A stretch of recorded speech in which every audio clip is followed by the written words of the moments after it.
ఈ సందర్భంలో నేను గల్లా మాధవి గారిని అడుగుతున్నాను, ఇది మీకు ఏ నైతిక విలువ ఉందని చెప్పి మీరు క్షమాపణ కోరుతున్నారు అంబటి రాంబాబు గారి దగ్గర నుంచి?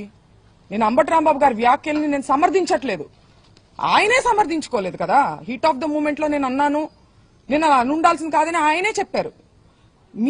మీకే నైతిక విలువ ఉందని చెప్పి మీరు మీ హస్బెండ్ లేడీస్ మేము ఇక్కడ ఉంటే మీరు తాగి ఉన్నటువంటి మగవారిని మా మీదకి రెచ్చగొట్టి పంపిస్తూ ఇంట్లోకి వెళ్ళమని వాళ్ళు అద్దాలు మీరు చూడొచ్చు, కారు ఎలా పగలగొట్టారు, అద్దాలు పైన అద్దాలు పక్కన తలుపులు అన్ని పగలగొట్టుకుని లోపలికి రావాలని చూసారు. లోపల కేవలం ఆడవారు మాత్రమే ఉన్నాం.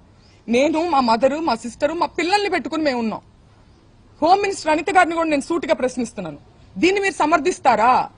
మీరు ఆడవారి మర్యాద దెబ్బతిందనే ప్రాసెస్ లో మీరు దాడి చేస్తూ మీరు అటాక్ చేసింది ఆడవాళ్ళ మీదనే.